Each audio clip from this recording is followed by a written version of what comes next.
Hello, everybody. Welcome to Get to Know Pinot Gris. I am Molly Moran. I'm the owner of Table Wine, if we don't know each other.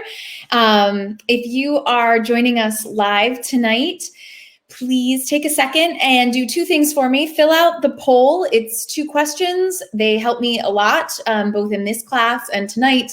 The second question will help me with long-term planning for events. And then we have a chat question going, which is what hobby, interest, thing has brought you some joy in the past year, either something that's new to you or that you've gotten really good at. So drop it in the chat. I'm curious to see what people have been doing. The first response was amazing because it was that Dorley is cranked up exercise. I wish I could say that is the same for me. It is not. My exercise routine is definitely not as intense as it used to be, but that's all right. I'm still taking care of myself. It's all right. And it looks like we have a pandemic baby, the parents of a pandemic baby in our group tonight, which is just lovely. So there are lots of pandemic babies around the shop. I've read all these things that the birth rate dropped drastically in 2020 and 2021. And I was like, well, not at Table Wine. It's like the Table Wine crew, that is not true around us. So that's great. And a book club. Yay. I love it. Yeah, I have also, I wouldn't say I've stepped up my reading game. My reading game has always been pretty damn strong, but if you don't follow me, follow the shop on Instagram. I don't usually do too much personal life stuff on my Instagram, but I decided to start documenting the books that I'm reading this year. And it's fun. And I kind of love to see what, look back and see what I've been reading. So yeah. Oh, biking. That's so great. I feel like that's calling to me. I feel like my bike is calling to me and that I want to get more into cycling. So yay, maybe this is my turning moment. Awesome. Thank you for the answers. It's really wonderful to see. I'm going to take a quick second and glance at the poll. So it looks like we don't have we have a few people who are often Pinot Grigio drinkers, but for the most part, a lot of you are kind of in the sometimes to rarely category. That's great to see. And then I really do appreciate the feedback on how frequently you could see yourself taking a wine class as the weather gets warmer. I will be honest, enrollment for tonight's class is a lot lower than it normally is. And I was kind of surprised. And I think that Pinot Grigio, might be I don't know, the most exciting grape for people. So I think part of it is that. But then I was like, well, is it weather? So thank you for that feedback. And I will take that and consider it as I plan stuff. I will say there are 3 wine classes planned for April. So come to them. They're going to be so amazing. We have a wine importer, Mary Taylor, joining us at the end of April. And she is just an absolute riot. And she has a fantastic palate and business ethic. And like myself, she's kind of a badass lady. So please come hang out with Mary because she's amazing. So without further ado, let's get started. That's great. I love it. I love seeing all the answers. Thank you guys. So let's talk about Pinot Gris, Pinot Grigio. Let's do it.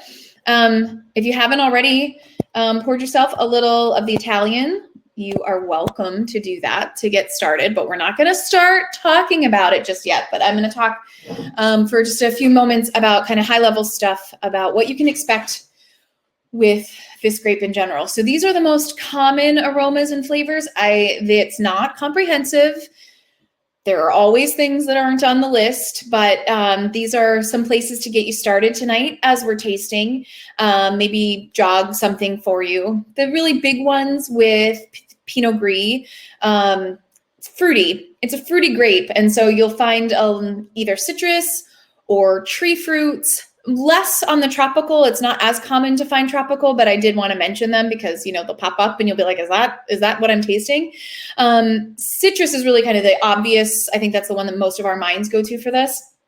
And when I say tree fruit, just in case that's like what qualifies, pears, apples, peaches, quince, all sorts of things. Oh, I have peach on there twice. That's so funny. It's twice on the sign at the shop. It's supposed to say apple. Sorry about that, everybody. Minerals are another thing that come up a lot. And then the other ones that are listed here are less frequent, but worth noting. And if you tend to like one of those things, you know, it might not happen as frequently for you, but then you can kind of like know to go seek those flavors or aromas out. And conversely, if you really hate one of them, hey, you know, not every Pinot Grigio is going to taste like pepper, so don't worry about it, but you can start to kind of figure out like, oh, I don't really like this style, or I want to avoid that. So if as we're tasting, you want this slide to come back, just let me know in the chat, and I'm happy to bring it back if it is helpful to kind of have visual cues. Things to know, just generally speaking, Pinot Grigio, Pinot Gris. Oh, let's pause. Let's get that out of the way. Gris is the French word for gray. Grigio is the Italian word for gray. It is the exact same grape. It is just different languages. We'll talk a little bit more about why wineries would choose one name over the other, and that is yet to come tonight. But so that you know, I'm going to kind of use them interchangeably when I'm talking about the grape around the wine world. So general characteristics of Pinot Gris. It's on the kind of the medium light spectrum. It varies a little bit. Some are lighter than others, and some even kind of push towards the medium to full, but you're never going to get like, you know, super full-bodied Chardonnay type of thing. Medium to high acidity. So some styles will be kind of a little more mouth-watering than others. Pinot Gris, generally speaking, again, general, it's dry, but fruity. They are typically aged in stainless steel, though one of our buddies tonight is not. I thought it's really fascinating to kind of see what happens when it's not aged in stainless. And then the food pairing ideas here are for kind of like, oh, somebody just dropped off a bottle of Pinot Grigio. Oh yeah, when we have friends back over again. I always use those scenarios and I'm like, oh wait, that doesn't happen anymore. You know, in 6 months when somebody shows up and they drop off a bottle or leave a bottle behind or whatever, it doesn't get open that night, and you're like, what do I do with this? Things to have these wines with: fish of really kind of any kind. It's delicious with crab. It's really good with kind of soft but not stinky cow's milk cheeses. So like a more gentle brie triple creme kind of thing, not, you know, a wash dry and stinky thing. And Thanksgiving. It's also really delicious with Thanksgiving. So that's kind of like the high level stuff. The question came through is, why did they choose to describe it as gray? I don't know if you're able to while I'm talking, but the actual cover photo for this event in Crowdcast is a picture of the Pinot Gris grape. They are gray. They have color to them. They are not a white grape in the same way that Riesling or Chardonnay is, right? They're not a green colored grape. They're this kind of like lighter colored than a red grape, but they have some color to them. They have some pigment in the skins. So that is why they are called gray, because they are actually gray. There are 4 Pinot grapes. The most common ones are Pinot Gris, which is the gray version, Pinot Noir, which is the quote unquote black version, the red version, Pinot Blanc, which is the white version, and then a more obscure one, which is Pinot Meunier, and you don't see that very frequently, which now I'm blanking on what Meunier translates to. It'll come to me. Questions before we get started with the actual wines? Any questions about that kind of high level stuff? And good question. Thanks for asking. Why is it gray?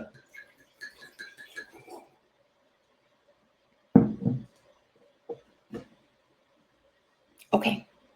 All right. If you haven't already poured yourself some Italian, get some Italian in your glass, guys. So Pinot Grigio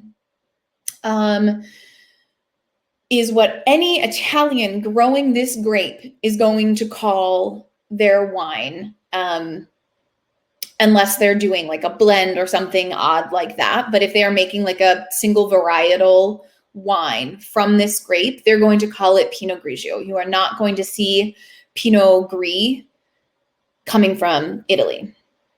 So I'm going to kind of talk a lot about Italy, but I'll kind of explain that nuance in just a second. So things to know about specifically Italian Pinot Grigio. When I said that the grape kind of leans in the medium to light category, Italian Pinot Grigio is definitely on the lighter side of things. The acidity is higher. Often the grapes are from mountainous regions, slightly cooler regions in Italy. So the grapes don't get quite as ripe, meaning that they have a little bit more acid. So Italian Pinot Grigio tends to have a little bit more acidity to it. They tend to be noticeably minerally.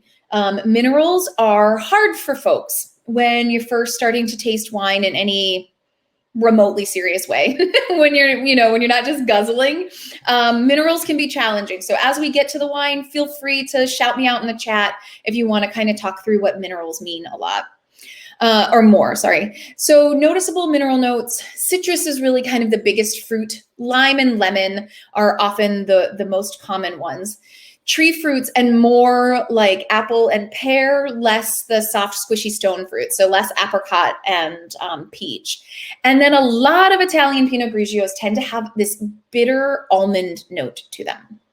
That slight cherry pit thing almost, which is kind of cool. Food pairing ideas that I have listed here are specific to this wine, but they also kind of apply to Pinot Grigio in general. So if you don't know what Fritto Misto is, like mixed fry, it's like a fry plate of deliciousness. And the acidity in Pinot Grigio is just beautiful with it. Orange and fennel salad, that's kind of things. Some of you are already starting to drink, so let's do it. Drink up. Tell me what you think in the chat.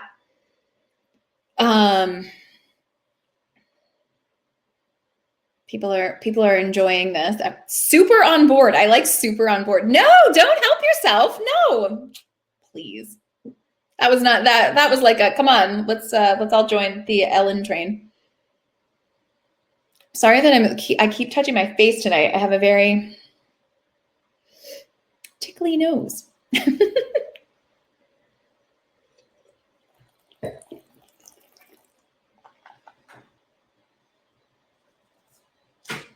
It is indeed allergy season. Okay, people are saying they like it a lot. Minerals coming through for folks. I agree with Katya and Drew that the acid is there and it does make your mouth water, but it's not like holy buckets, this doesn't taste good at all without food, right? I think that's what's like so guzzleable about these kinds of wines. It's super great. Kristen and Patty are saying tangerine orange. That's my tasting note on the wine. I smell minerals and I always get some sort of orange, zesty, tangerine-y thing.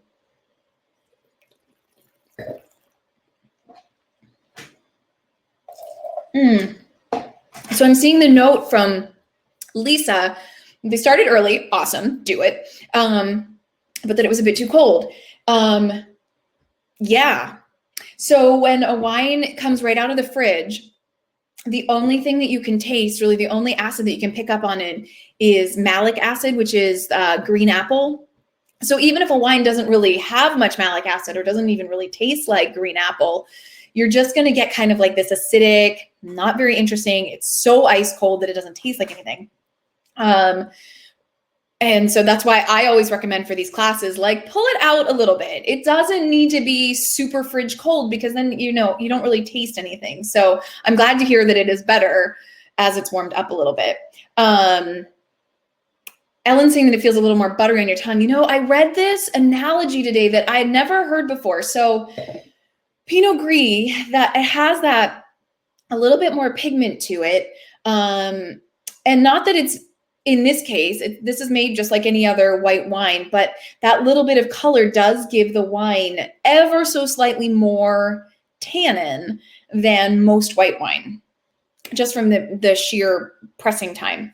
And I read an analogy that even this dry, minerally style of Italian Pinot Grigios often will be like licking wax paper. That like the middle of your tongue, there's like a weight to it on the middle of my tongue. Can't say that I've ever licked wax paper, but it did cue something for me that I was like, oh yeah, that is what I get, a weightiness that I love. The Pinot Grigios that I have to be honest, I am biased against are the super light, nothing going on, like they taste like water to me kind of thing. And I know that for some folks that's like, yeah, that's what I want on my porch, you know, like I want to, I don't want to think it's fine if it doesn't taste like anything. For me, I do kind of want my wine to taste like something. And so those wines are kind of like, I want a little bit more something. So I don't tend to carry those Pinot Grigios, like the water, the water ones. I would totally, to the question of why aren't we licking wax paper, I read that note like 2 hours ago. I did not have time to go to the grocery store. I don't have wax paper. If you guys have wax paper in your house, you are more than welcome to go lick wax paper and report back to the group. Tell me how it's going. I wanted to share a photo with you all of where this wine comes from. So this is from Friuli, which is in the northern region of Italy. And those are the Alps there in the background. And so Friuli Pinot Grigio is grown kind of in what they call the pre-alpine fields, which does not just sound amazing. But it's just like so gorgeous. It's so, so pretty. And that's kind of, you're seeing it, right? There are those mountains with that cold air kind of that, you know, is going to swoop down, and it has that kind of minerally alpine quality to it, which I just think is so lovely. Drew's getting some honeycomb. Yeah. That's a super common tasting note or aroma note with Italian Pinot Grigio. I only hesitate to mention it because I know that sometimes people get hung up when they hear the word honey, then they think sweet. And I think that we can all agree that this wine is not sweet, right? But, you know, it can be challenging to kind of like separate honey flavor from honey sweetness. So that's my only reason for kind of keeping that one under wraps, but I agree with you. So, okay. Oh yeah. And now I'm like starting to smell some fennel. It's delicious. Would I call it semi-sweet? No, I would not.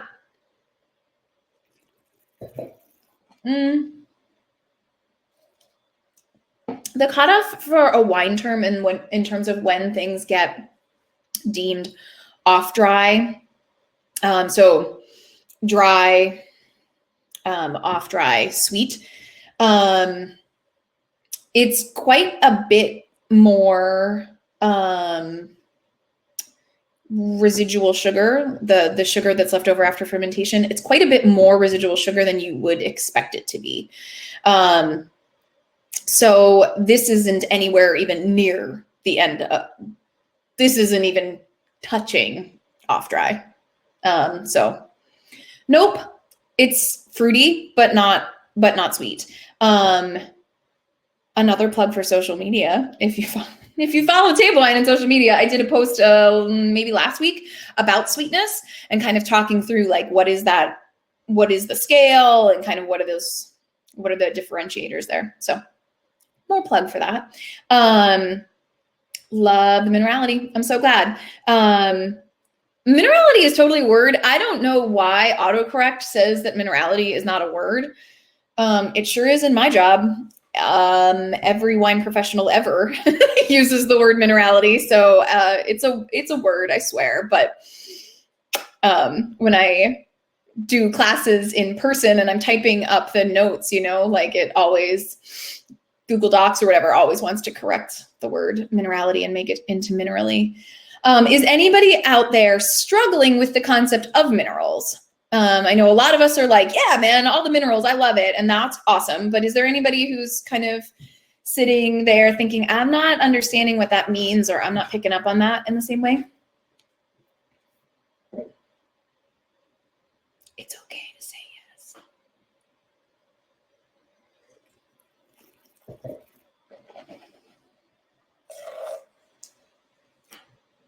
No, everybody's on board.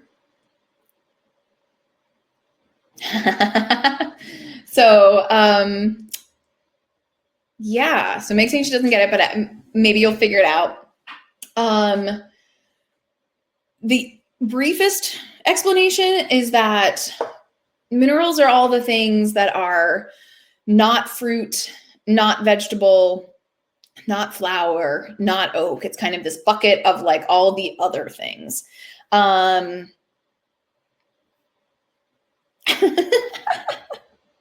After 12 more glasses? Hell no, you won't be able to find anything. You won't be able to find your bed. Watch out. You have to sleep wherever you are right now. So that's kind of like the briefest explanation of minerals. It's often that quality about a wine that you can't quite pinpoint, that you're like, it feels a little familiar to me. So it can be obvious. It can be like, oh yeah, standing next to the lake, right? Like that wet rock smell, or I even have wet cement or wet concrete on the earlier slide of possible aromas and flavors, right? That's a sidewalk after it rains, right? Like we do know what that smells like, whether we've licked rocks together or not, you can know that.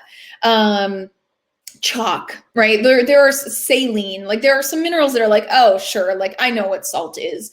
In the case of this wine, I would say it's that background note that's kind of like, what is that? Because it's not fruit. And when you smell it, it smells almost chalky. So I hope that helps. If it doesn't, we can keep checking. Wet concrete might be exactly what this is for minerality, right? There's a reason that I put it on there. Like it just was like, oh yes, wet concrete is just such a good tasting note, frankly. It's the smell that you get in a spring by a brook. Yeah. I mean, for me, and that's why I included the picture, besides the fact that I have, travel lust like all of us. And I was like, oh, where could we go? Italy's beautiful. Just seeing the Alps there, right? It kind of feels to me like you're there. You've got some mountain air and you've got a little babbling brook of cold, clear water and this wine in your hand. Is anybody not enjoying this guy? Mm-hmm. Amber says that they wish they were on the Amalfi Coast drinking this with some delicious seafood. Yes, I agree. I would even take like sitting at the bar at Sardine and eating some Frito miso. So, yeah. Anybody not enjoying it? Is everybody digging it?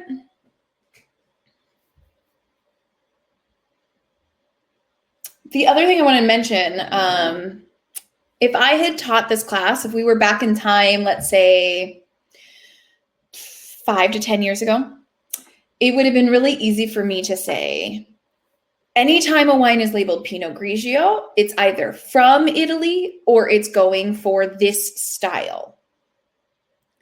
And anytime that a wine is labeled Pinot Gris, it's from pretty much anywhere else in the world and is going for the style that we're about to see in a moment.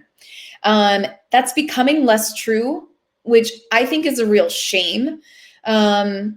A couple of years ago, I tasted a Pinot Grigio from California that I really enjoyed. I thought it's a really delicious wine, and it was labeled Pinot Grigio, and it tasted much fatter, like rounder, much fruitier, no minerals of any kind. It's not light. It's not what I want to eat with a delicate seafood dish. And I was like, if it were called Pinot Gris, I would absolutely carry this on my shelf. But like, I don't want to have a warning label for people like, oh, well, that Pinot Grigio is super different than, any other time you've bought a bottle that says Pinot Grigio on it. I know a restaurant in town was actually pouring it as their glass pour Pinot Grigio, and people were starting to, we'll talk about the next wine in a second, guys. Just hold your little horses. You can hang on a hot second. The restaurant was starting to get complaints about that Pinot Grigio because it just was like not what people were expecting, and people wanted something more like this. So So be careful. The point of that information is just be conscious when you're buying a bottle that says Pinot Grigio or Pinot Gris, just being aware that it no longer is like a clear demarcation in style. The question from Barb about what's the price point on this wine, I can't say that I know off the top of my head. Somebody else might have it. Yeah, I was going to say somewhere in the 14-ish range. So it's 15 a bottle. I think it's quite delicious for that price point. Questions before we move on to the next wine? Any questions about Italian Pinot Grigio? What to expect?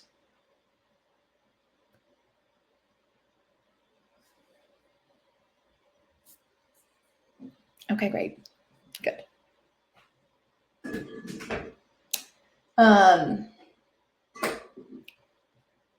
And I did give you, a number of food pairing ideas, but really what you need to know is as long as you eat seafood, go with seafood. If you don't eat seafood, there are other suggestions, but if you are a seafood person, definitely have Pinot Grigio with seafood. Don't apologize for being excited. I just need to, pace the class, right? I don't want some people to be like, ready for the third wine and we're just kind of really getting to the second wine. So just keeping you all together as best I can. All right, let's go then. If there are no questions, we're going to go to Pinot Gris. So pour yourself some of the Lone Birch. That's the one from Washington State. So Pinot Gris, more towards the medium-bodied side of things. We've moved kind of away from light-bodied and we're moving towards medium. The acidity is lower, and they are still dry, but whereas our last friend was very mineral-driven, these are very fruit-driven.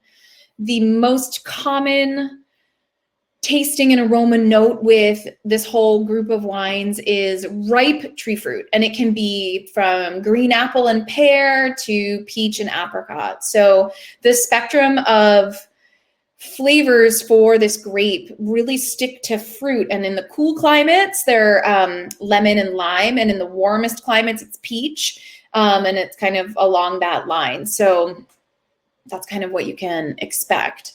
Where in the world are you going to get this style of Pinot Gris? Here in the US, and that California, Oregon, and Washington State. Until somewhat recently, it was too cold in Washington State. That the Pinot Gris that was being grown wasn't awesome, and people just weren't taking it very seriously, but they are now. And our friends in Australia. So with food pairing here, you don't necessarily want something quite as light and delicate. So this is where I would say Thanksgiving. Blackened salmon. It's great with all things salmon, but I love that bit of fruit with that bit of spice. Not something that's like burn your mouth off spicy, but just something that has a little heat to it is so good with this kind of style. Because it has this apple note, I like to have it with apple things. So a kale or arugula salad with some apples on it, pork tenderloin with apples, something along those lines, or veggie stir fry. My CSA every year always gives us so much kohlrabi, and I'm always like, what to do with it? And I just end up stir frying it all the time, and it would be delicious with this kind of wine. So taste. Tell me what you're thinking, how it's tasting to you.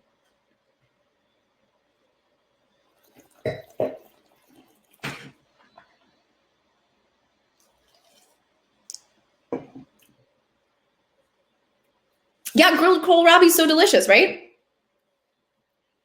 I will say my CSA gives me a little too much kohlrabi for my taste, as much as I do enjoy it. Peachiness.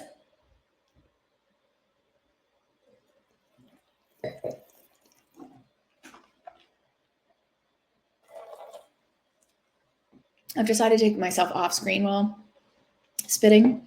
I don't feel like I need to do that right in front of everybody. Pineapple and citrus. Yeah. When I was talking about the tropical fruit, again, it's not like necessarily everybody's going to be like, oh yes, absolutely 100% pineapple. You might be, but it's there. And I definitely think you can pick up on it. Amber likes it. husband said it's so dry. That is very curious because dry like drying your mouth out dry, or dry like sweet versus dry? I'm curious.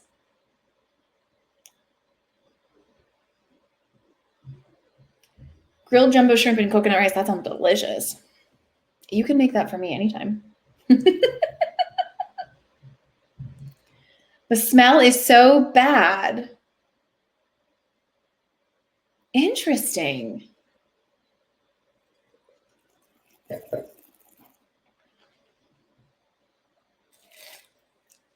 Okay, so here we are about the dry thing. So Amber's husband is saying that it's dry in his mouth. Because I think I've already covered it, but I'm going to say it again. So because of the little bit of pigmentation in the grape skins, when we were talking about the wax paper thing, Pinot Gris tends to have a little bit more weight to it. And this wine has a little bit of texture to it, like a little bit of tannin. So that is what is drying his mouth out, if anybody else is picking up on that at all. Also, this wine is much lower in acidity than the last wine we had. So your mouth isn't watering because there isn't that acid, and then there is a little bit of tannin here. And so your mouth is drying out. I'm going to assume that if he coughed, can't drink a whole lot of red wine because this is drier in the terms of like drying your mouth out. But it's not like, Tempranillo or something like that. But I love it. Is anybody else getting a not so great smell? Caitlin and Chris are saying like walking up to a lake. That's nice. I like that. Shrimp shell. Huh. I'm not picking up on the odd off or, not nice flavors or aromas that people are picking up on. Tiki drink. Oh my God. I love the connotation. Like it just like wraps it all up, right? Coconut and pineapple and all of it all together. Ellen is asking, can I say something about why are they so different? Same grape, different climate. Same grape, different climate. It's a lot. I'll show you here. There are hills. One might even say mountains here in the Yakima Valley. I think we should probably call them mountains. But they are, not the Alps. So altitude lower, climate warmer, much warmer. That's why you're getting things like tropical fruit. Tropical fruit goes hand in hand with warm weather in wine as in real life. You're not going to get tropical fruit flavors very frequently if it's not, there's not some warmth happening in some way.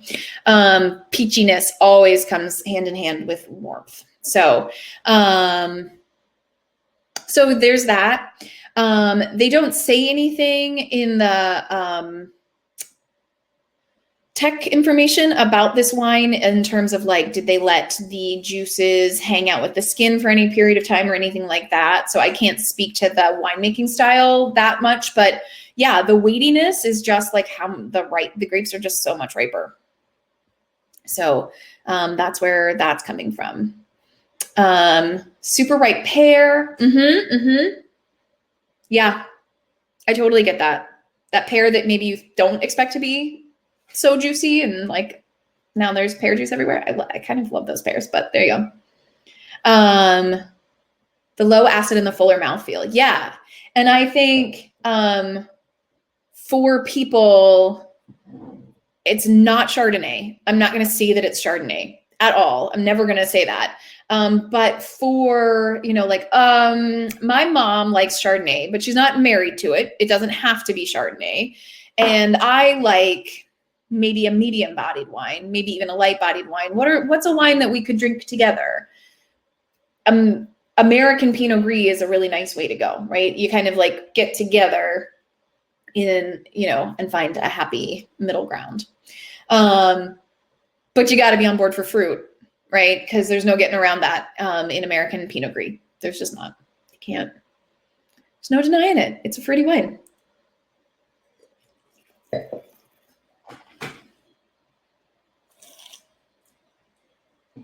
Also, it took me a hot second when I was looking up photos of the winery.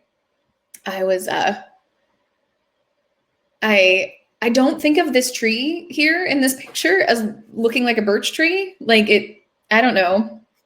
It clearly is. The name of the winery is Lone Birch, and there's one solo tree in this photo. But in my head, I don't know. I was like so thrown up. I was like, why is this the only picture I can find of the winery? It's all these pictures are of like this one tree. And then I was like, oh, right. The Lone Birch, that it's named after. Right. The label is pretty great. It's pretty great. I mean, again, like I don't buy on label for the shop, but if I taste something and I'm like trying to decide between this and one other thing and they taste pretty similar and similar price and whatever, and then I'm like, well, that one has a nice looking label, I might pick it. So I'm glad you like it. Katrin Drew, not the citrus and not the minerals from the Italian wine, right? Like it's like totally different. It's a totally, totally different ball game.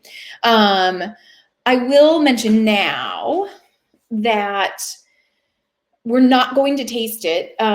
There is Pinot Gris in France, primarily in Alsace.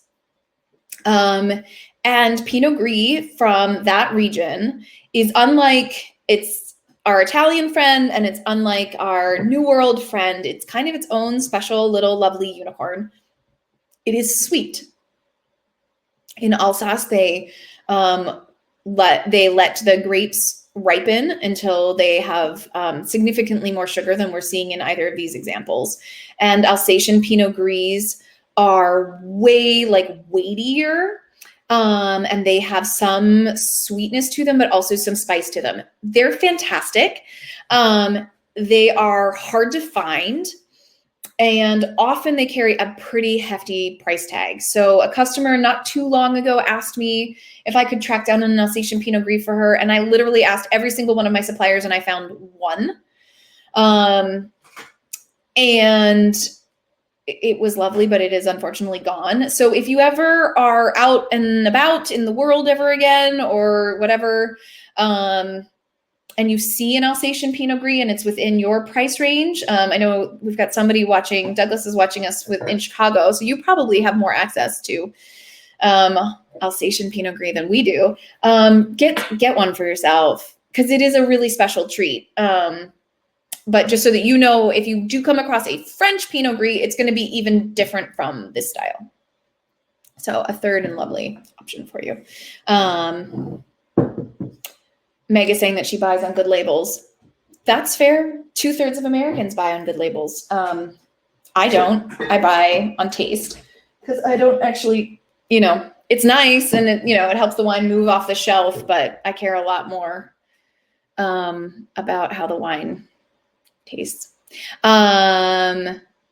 Favorite Alsace producers for Pinot Gris, number 1 is in Umbrecht. I think I'm spelling that right. Or Trimbach, they're a larger producer, but they make incredibly varietally correct wines. And I was surprised. Trimbach is kind of a bigger one and bigger producer, and I really expected to be able to get a Pinot Gris from them, and my supplier doesn't even have it. I just think it's a hard sell. It's not something that jumps off the shelf. So there we go. Ellen is saying that a good label makes a wine taste better. I love it. I love that idea. And then Lisa is schooling all of us. It's so true though. It's so freaking cool. Press and screen print, right? So you can rub your finger on it. Our manager at the shop, Jenna, pointed that out to me. We carry their Pinot Gris and we carry their Riesling. And she said it to me and I was like, what are you talking about? And then I actually went and checked out the label, and I just think it's such a lovely touch, right?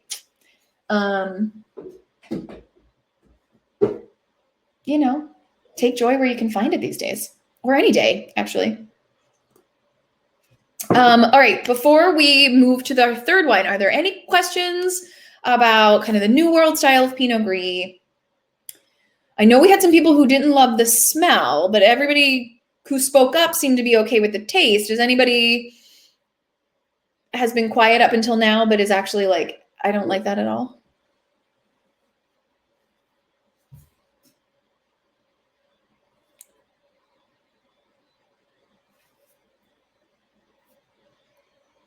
Okay, great. Great.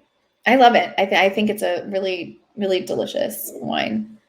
Katie likes the first one better for sure. And that's totally fair. And that's why when I asked the question of like, what do people, if you do drink it often, do you tend to stick to Italian or do you tend to stick to US? And I would say at the shop, goodness, I mean, 7 or 8 times out of 10, people say it Pinot Grigio. And if we ask you like, do you mean Italian Pinot Grigio or do you not care? People are like, yeah, Italian sounds good, right? Like, even if you don't know this difference in your mind, you're like, Pinot Grigio, it's the light one. It's the nice citrusy, higher acid one. So, yeah.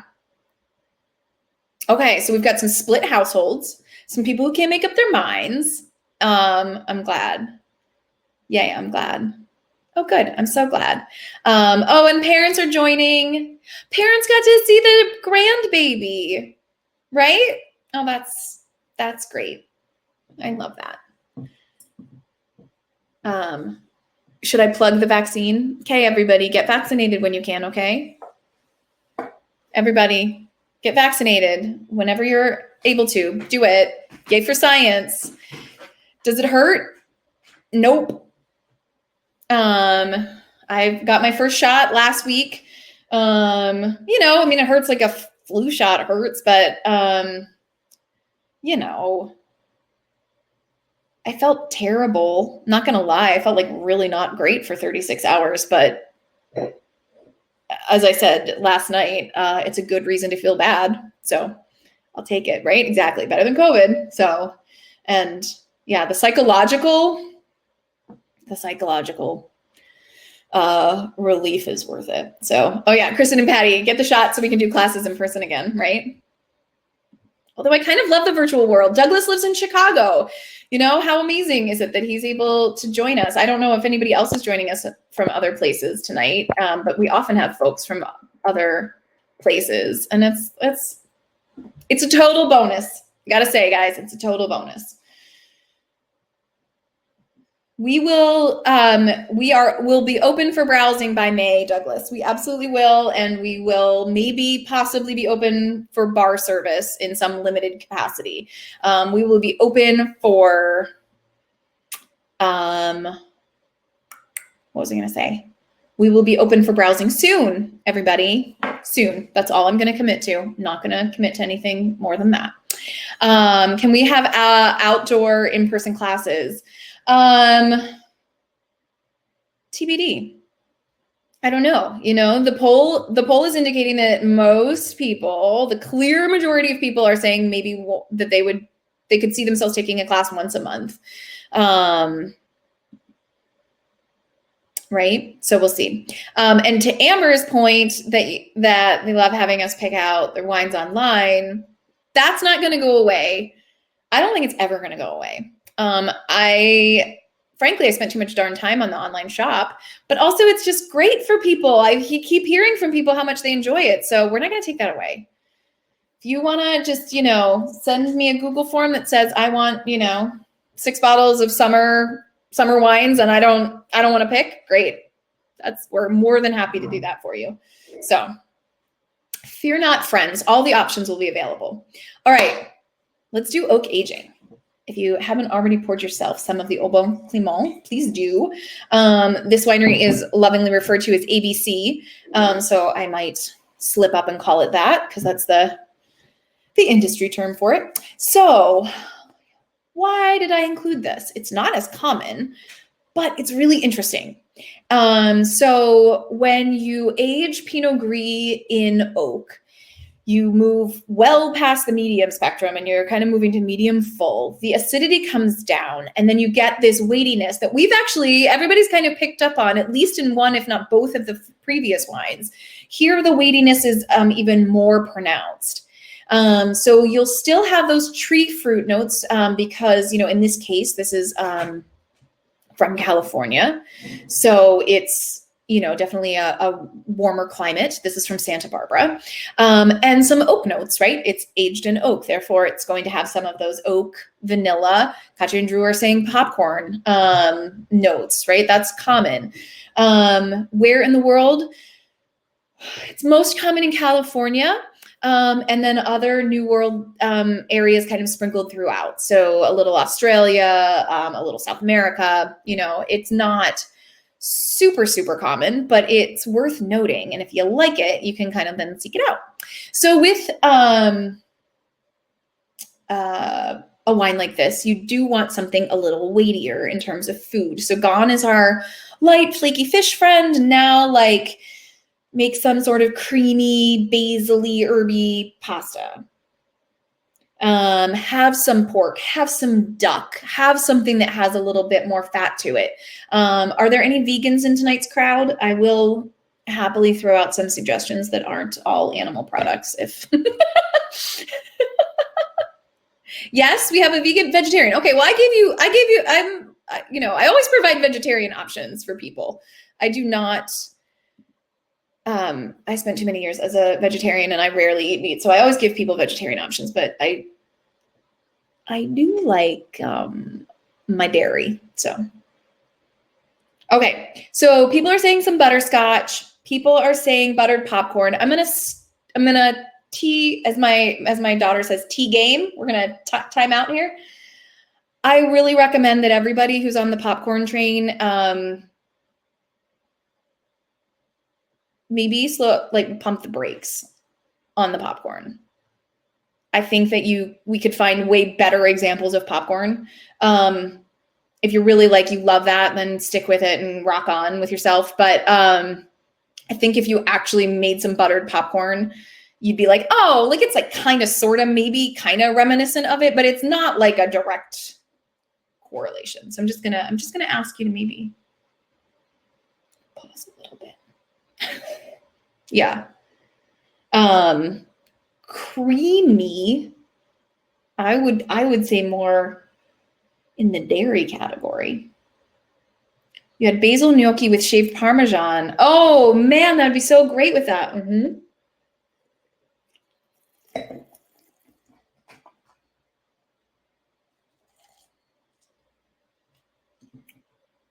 Yeah, I think maybe the buttered popcorn is we're all missing theaters, right? Yeah.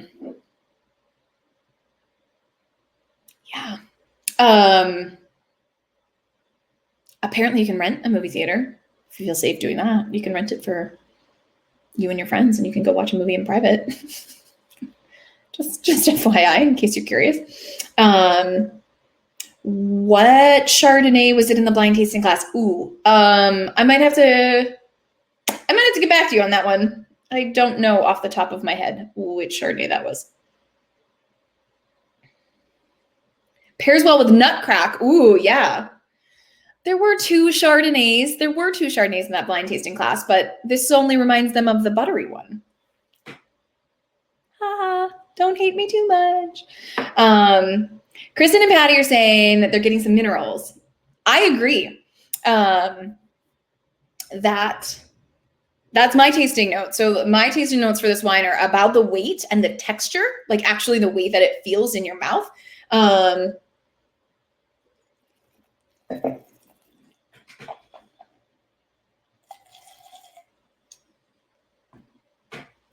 But that I still get, for me, I get still more green, apple and pear, and some of that minerality. The butterscotch thing I like that a lot. I think you guys are rocking it. Mike, if you know that it starts, if the Chardonnay of which we speak, for those of you who don't know what the heck we're talking about, we did a blind tasting class.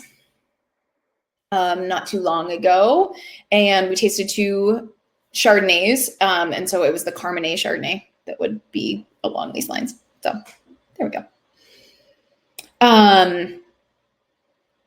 Somebody earlier, I saw it kind of flicker past. Somebody earlier said it tastes sophisticated. I like that. I do think that this wine has more, some of you are like, this is strange, or like, what's going on? Or this isn't, it smells one way and tastes another. And that's like, yes, that's why I wanted you to taste it, because it is, this is what happens when you age Pinot Gris in oak. It takes on these Chardonnay-like qualities to it.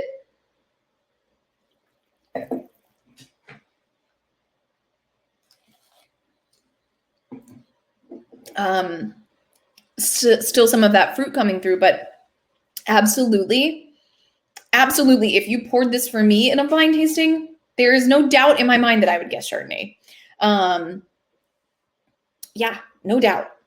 There might be like some little thing in the back of my mind that is like, that color doesn't match, or like, I'm not 100. I don't feel 100%, but I do think that I would just get like immediately like that creamy texture, weightiness. I would just like, I'd forget about my friend Pinot Gris and I'd just go straight to, I'd just go to Chardonnay. So don't feel bad if that's where you are, because that's where I would be. This is the vineyard in Santa Barbara, the Sierra Madre vineyard. It's one of the oldest vineyards in their region. And they only grow a very little bit of Pinot Gris there, but noticeably different from the other photos, right? I feel like each picture has gotten lower and lower in terms of altitude, right? And so you're seeing more and more warmth. Bay leaf, awesome. Awesome. I love it. I really am like stuck on these pesto gnocchi. That just like sounds so amazing.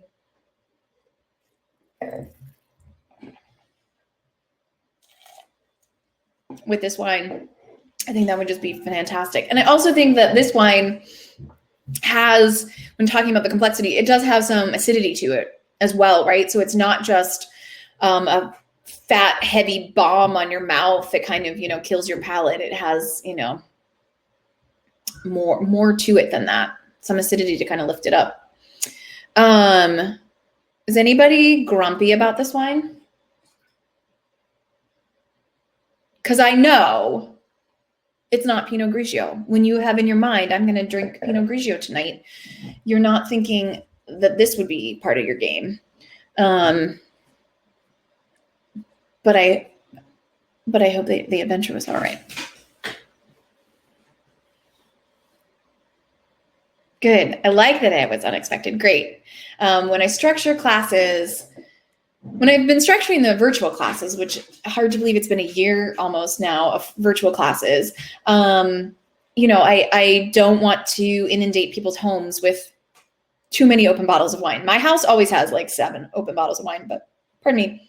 But I realize that that's not how regular people live. And so I keep it narrow to 3. When I teach wine classes in person, I teach six wines. And so it gives me a little bit more leeway to kind of throw in the curveball or throw in the unexpected, right? Because 3 is kind of like, look, we got to talk about like the major things. But with this, there are 2 really like obvious things. When I couldn't track down Alsatian Pinot Gris, it became very clear to me, like, okay, then let's do a little bit of a curveball. But if you are kind of like, okay, I want to keep going, I want to keep learning, or I want to, over time, right, learn a little bit more about the grape. Things to look out for. I already mentioned Alsatian Pinot Gris, so that would be one. If you ever come across one, and if I ever get one back in the shop, I would definitely like post it on the gram so you can see it there. I'm loving my dad and I loved this. Mom is warming up to it. I thought I misunderstood, and I was like, oh, so I know how your parents feel about it, but I don't know how you feel about it. But you did tell me, sorry. So the other thing to try, if we were, tasting even more wines, there is a a style of Pinot Grigio from the same region where our friend is from the same northern regions, where they let the juice and the skin hang out together. And that style, it is a skin contact wine. That specific style from that specific region is referred to as Ramato. It means copper. They are copper in color. They're kind of this orangey hue. I poured one in a class about Friuli a while ago. We don't have one in the shop right now, but we do from time to time have one. To be really honest, I did a skin contact wine in the class I taught recently about Slovenia, and I didn't really feel like, hey, every time you take a class with me, I'm going to throw in a skin contact. I don't want to be a hipster jerk. I want you to know about wine. I want you to know about the whole spectrum. So if that's of interest to you, Ramato would be worth exploring. Where else to try them from? So in our wine club last month, yep, I'm getting my dates correct. In February, we did a Pinot Grigio from Chile that is really light and lovely and like very similar to the Italian. So you can seek out Chilean, you can seek out Argentinian, Australian. There's a little bit being grown in New Zealand now. So yeah, you've got a lot of places to explore. And like, you know, depending on how deep down you want to go, you know, you can learn the different regions of Italy. You can learn the difference between Alto Adige and Venezia and Friuli and start to see like, oh, when it's in Friuli, it tastes like this. And when it's in Venezia, it tastes like that. So you can get as nerdy as you want, Ellen. There's so much to nerd out about all this stuff. So, and if all the words I just said like went right over your head, that's all right. It's okay. I know I just said a lot of fancy geographic terms. That's great. Let's all go there and try them all next year, right? Let's just like travel the world together and drink wine. That sounds great. And this is Katya's least favorite, and Drew really likes it. I love it, right? And like, this is my, you know, I feel like I say this pretty much every class, like just because you are a couple doesn't mean you have the same palate. Like, you might have very similar tastes. You might have like completely polar opposite tastes. I see in class a lot where folks like maybe one person in the couple cares more about wine or likes wine a little bit more. And so they have like in their mind, like, well, the wines I like are the wines to like. And then the other, you know, the other partner is like, I don't know, I don't really like that. And I'm, you know, I'm always the advocate of like, drink what you like, you know, if you don't like it, don't drink it. So there's that, you know. Oh, I'm glad. Thank you. I have Lucas who works for us, who I think some of you know. He's wonderful. He is he's a big, bold red person. He likes tannins. He likes hearty Spanish reds. That's like his wheelhouse. And his delightful fiance doesn't. She likes rosé. She likes fruitier, not even sweet, but just like different, lighter whites, things like that. And not that she needed permission from me, but I think it helped her to hear from the owner of the wine shop, like, it's okay to not like what he likes, right? It's okay to drink something else. Goodness knows Connor and I don't have the same exact taste, though we have quite similar ones. We are coming up, well, we are at time. Does anybody have questions that they didn't have a chance to ask? Comments, requests for future classes, shout it out. It's a small group tonight. We can, you know, I'm here for you. I'll take whatever you got to give. Oh, I'm glad, Douglas. I'm so glad you're able to join us. It's so amazing. Rosé tasting, Katie, it is on my list. It just is a matter of getting a wide enough variety of rosés in the shop to have a class. But don't worry, there is a rosé coming. There's a rosé class coming. Yay, I'm glad that this was a good variety. I'm really glad. Yay. Lisa and Dave, like, thank you. I'm glad, you know, yes, of course. Yes. You know, it helps sales, but It's a lot more important to me to like break down barriers. I would teach these classes. I teach this class. You can join these classes for free and you don't have to drink. And you can learn. Yeah, you're going to learn more if you taste with us, but you don't have to, right? Like my intention with this is to just like give people a space to ask the questions. I wish I'd had someone I could have asked questions to instead of just like having to read books all the time, right? And it was like pre-podcast time. So it was just like me and the wine Bible. You like classes where you explore one type of grape? Yeah, cool. Yay, I'm glad. Good. I'm so glad. Thank you guys. Lots of rosé. What's the aging process for the Lone Birch? Oh, it's stainless. I'm sorry if I didn't say that. It is also stainless steel. Region specific as well. Great. What's in the shop that's the fourth bottle for the tasting? That's a great question. The Enderle and Mall Weiss und Grau. So Grauburgunder is the German word for Pinot Gris. And so the Weissengrau, if you like the Leptier, which I know you did, the Weissengrau is a skin contact of Pinot Blanc and Pinot Gris. So same blend as here, skin contact from Germany. So that would be my fourth bottle. That would be my other one. This is so good. Yay, I'm so glad.